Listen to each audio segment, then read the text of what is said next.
وله وبعد. السلام عليكم ورحمة الله وبركاته. درسيلتنا تندبر تخيستي واني نتي لالي تره درسي تجويدات تندبر تخيسر را واي صفاتي يخاو كاتا قبين اتجاءمتو اكاتا قبين اتباتوتي لالا تره يجو هقامان تناتي صفة فالاك عبدو خيسا صفة هنگتا كلالي جرة فكينياف صفة همسيتي في جهري قسم شدة في رخاوة في بينية لا لجراجة الران تناس متدورين كينيا الاستعلاء والاستفال جا. الاستعلاء والاستفال جتون مال جتودا اتقيا وجران.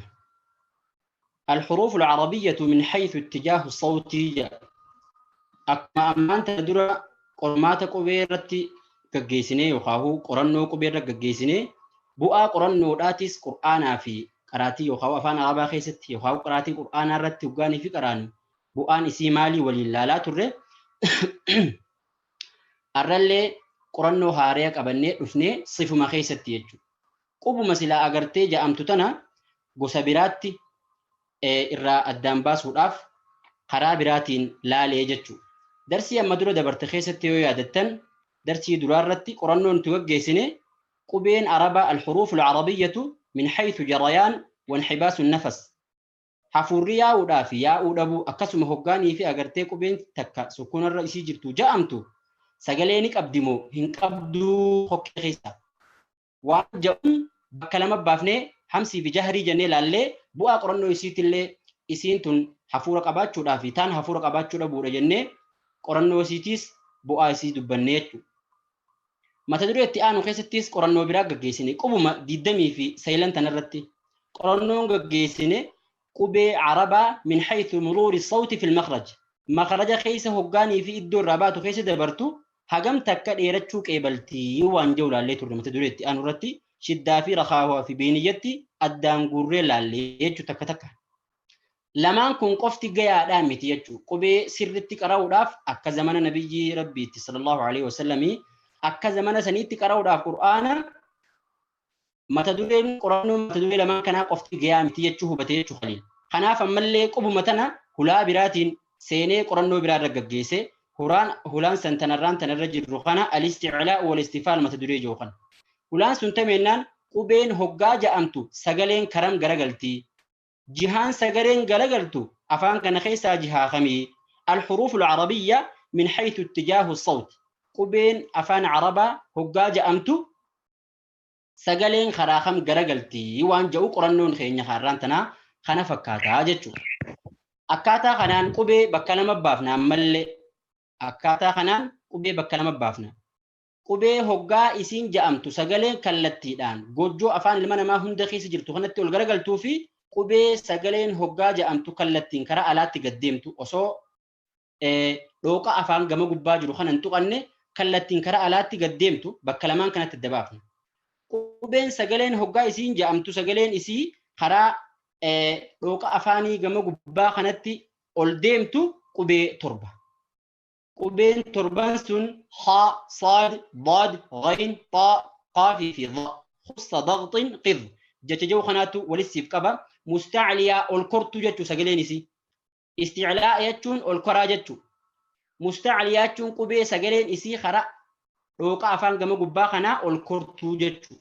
Qubeeleen sun yatasacadu sawtu ja. Sagaleen ol korti cinda nutqi biha. Hoggaanii fi isin dubbatamtu ila alxanaki alaclaa dhooqa afaanii kana keessatti ol kortii ja. Qubeeleen sun tami haa, saa, meelaal immoo hoggaa jennuu haa jenna. Arabni zabana nabiyyiidhaa haa hin jiru. Amma nuti fakkeenya afaan Oromoo keessatti kaa jenna. Kaa yoo jennu taate qallifnee jenne. Haan hoggaa jaamu immoo haa akkana jaama. Haa zamana nabiyyiidhaa jechuu hoggaa quraanni bu'u jiru ture sallallahu alaihi wasallam. Akkasuma saadiis saa ja'ama malee saa hin ja'amu. Jechuun ni danda'ama. Afaanittiin ulfaatu akkas jechuudhaaf. Garuu haa ta'u akkitti afaan gaafa sanii dubbachuu turan saa furdisaniiti sagaleen kallattiin isii dhooqa afaan keessaatti ol korteetti jechuudha. Akkuma san ضادي لين ضا kallattiin inni garagaltu sagaleen jalaa hogguu dhufte wirtuu sagalee irraa baatee jechuudha. Dhooqa afaanitti ol kortee achi booda garaa alaa gabbaati jechuudha. Akkuma san xaanii sanuma. Akkuma san qaafilleen akkuma san illeen jechuudha. Qubeeleen torban kun guutuu isaaniitti hoggaa isaan ja'aman sagaleen dhooqa afaanii keessa ol kortii jechuudha. Faallaa qubee tanaatirraa wanni hafte guutuutti qubee torban kanarraa kan hafte akka jirtutti sagaleen gama dhooqa osoo ol hin korre kallattiin karaa alaa gabbaati. Fakkeenyaaf maa, shaa, saa, aa, kaa, laa agartaniimi naa qubeeleen hafte guutuutti osoo niifi silaa agartee yooniin furdisa jette yookaan sagalee kanaan gama dhooqa afaanitti ol korsiisaa yoo jechuu barbaadu taate moo jechuu ni dandeessa silaa afaan ni dandeenya. Ulfina osoo hin tahin akkaataan zamanna rasuula rabbii sallallahu alaihi wasallam itti ja'amuu turte akkaataa kanaa jechuudha. Maa jetteetuma sagaleen kallattiin karaa alaa gabbaate jechuudha. Laa yatasa'adu sawtu qubeeleen hafte mustafilaa. Mustafilaa jechuun hiikki isaa laa yatasa'adu sawtu kan sagaleen ol hin korre jechuudha. Cinda nutqi biha gabbuutu jechuudha silaa hiikki mustafilaadhaa kallattiin. Garuu ibsi isaa asitti laa yatasa'adu sawtu tan sagaleen ol hin korre jechuudha. Qubee sagaleen isii ol hin korre cinda nutqi biha hoggaa isiin dubbatamtu ilal hanakil a'la gama gubbaa yookaan dhooqoo afaanii tan gama keessaa jirtu afaan nama hundaa keessa ni jirti. Gama dhooqoo saniitti sagalee qubeen isii ol hin korreetitu qubee sagaleen isii bakka san hin seenneetu qubee mustafilaa jedhama jechuudha. Yookaan sifa isticlaa'a haqa godhataa jennaan. Bakka lamaan kanatti qoonnee qubee laalle qubeen torba tanii fi sagaleen isii dhooqoo afaanii keessa ol kortu jenneen. Sunis khussa daqxin qidh jecha jawtu waliin nuuf qaba jenne. Kanarraa kan hafte guutuutti isiin qubee dhooqoo keessa sagaleen isii ol hin korree jenneen. Bu'aan dubbii ammaan tana nuti laalle qubeen sagaleen isii haram garagalti jechuurraa bu'aan nuti fayyadamnu maali? Bu'aan nuti fayyadamnu osoo achi hin dhayne dura qubee isticlaatii fi istifaalaa dhooqoo afaanii keessa ol koruu isiidha. Akkuma gajjee jalqaba kitaaba kanarra dubbachuu turre fakkiidhaan nu agarsiisuudhaaf jechuu fuullitti aanu kun. Laal mathalan alqaaf qaafii laala. Qaafiin hoggaa jaamu dhooqoon afaanii tana kan nuti irraa dubbachuu jiru. Dhooqoo afaanii tana keessa sagaleen asii baatee hoggaa dhufte eessa ol korte?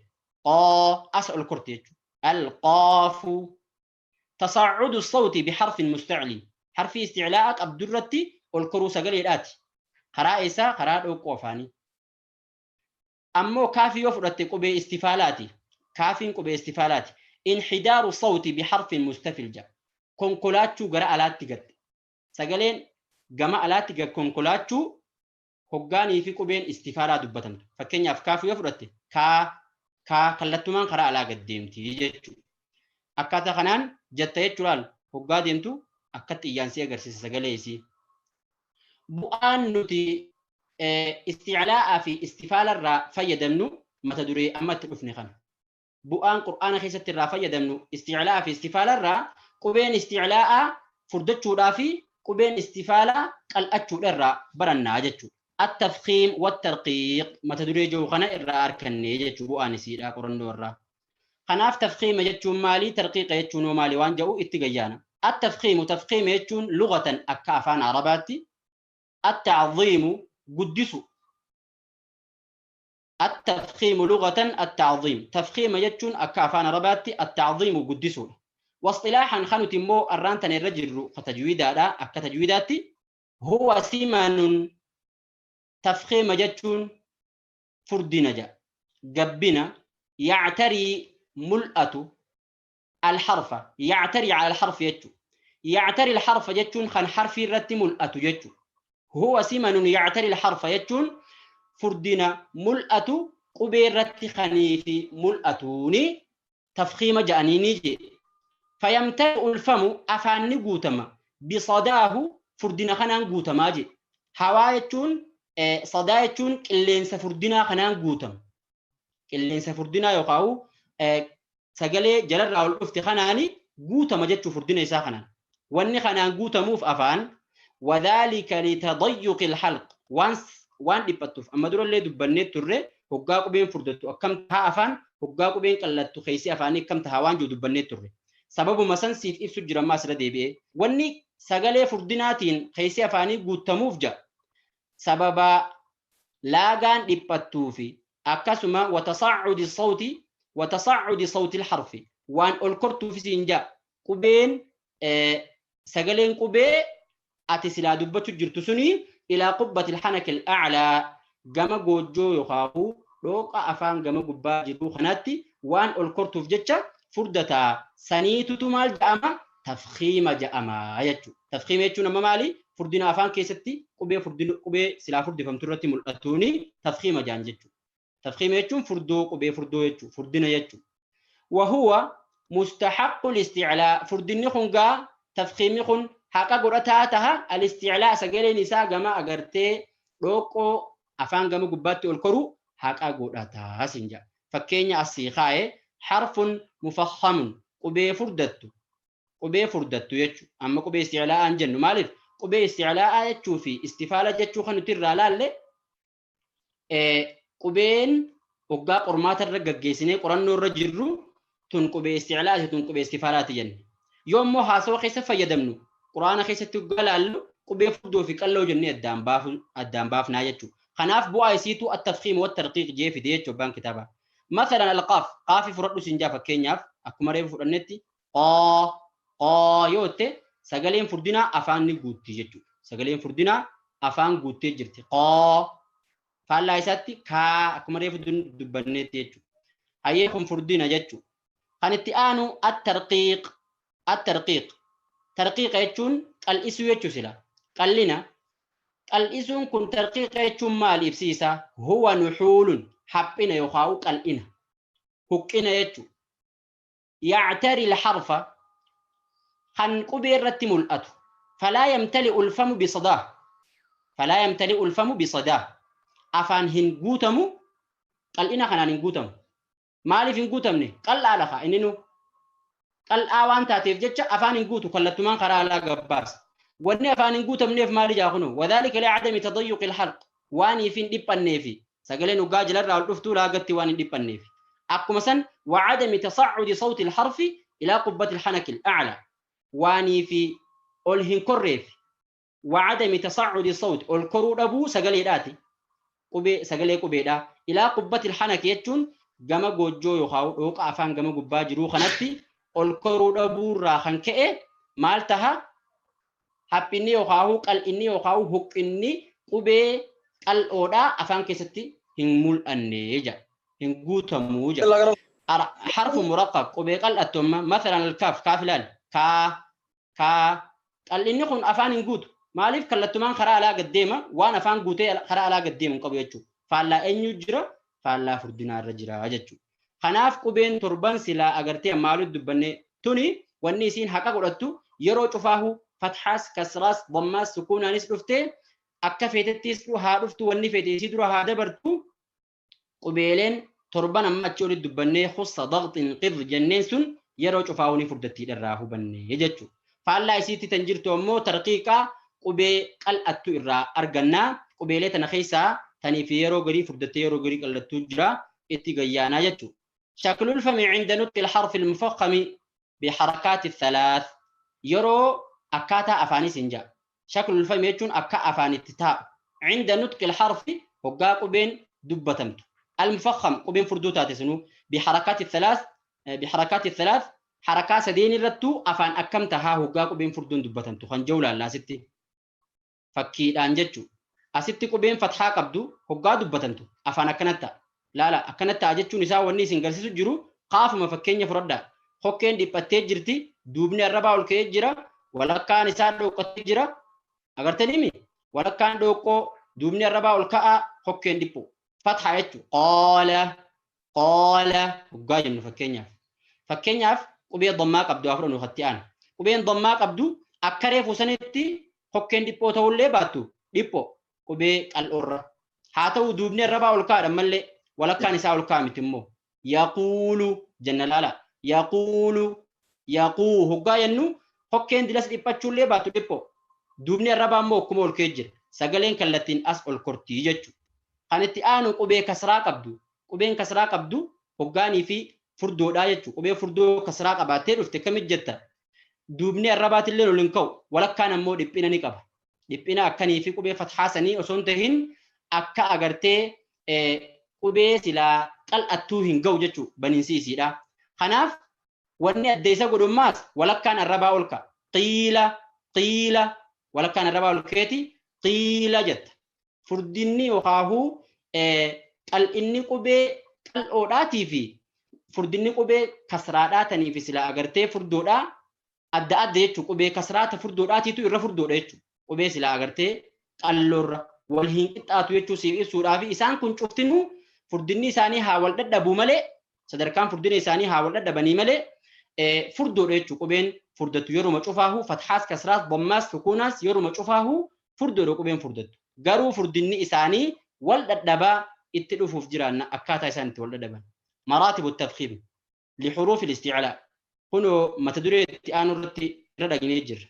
مراتب التفخيم لحروف الاستعلاء سنجا سدركالي فردنا قبيل استعلاءات قبيل استعلاء سركا فردنا ميقبدي لأئمة التجويد في تفخيم حروف الاستعلاء مذهبان إماموتا ور تجويداتي فردنا قبيل استعلاء خيستي خلال ماتو يساني فجراجي إماموتا دوريلي ور تجويداتي فردنا قبيل تجويدا فردنا قبيل استعلاء خيستي خلال ماتو يساني فجراجي. المذهب الأول خرام درا لأبي الأصبغ عبد العزيز بن العلي السماتي الإشبيلي المعروف بابن الطحان. أبا أصبغ عبد العزيز المعلي السماتي خنتي إشبيليا خنتي بيسا قوستيسا سماتي خن بكماتي مكاكوسا ابن الطحان جامون خن بكمو في مذهبني تكفى إساتو التيم بك ميجو خراقنا سان براد البشني في جاتي متكاتي خليني دوئ مذهبني لما فا يخاو خرا لما فا خني في التين بكمو المذهب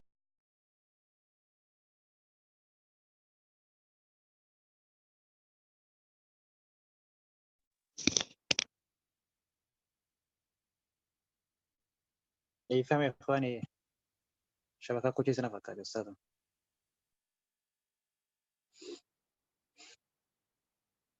كبي كده نويت نتركين نو غادي فاكنا كده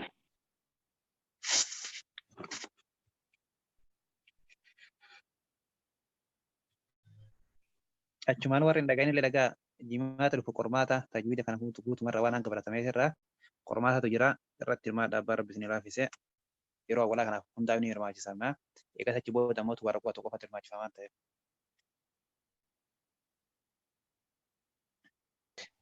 Ustaadha yoo amisi jimaata dhuftu wala torbaanitti. Kana dhuftu kana jimaata dhuftu tana. Turbe kaleessaa jechuudha. Turbe guddaa. Saa meeqarratti? أستاذ علي بيجوا السلام عليكم. وعليكم السلام ورحمة الله وبركاته.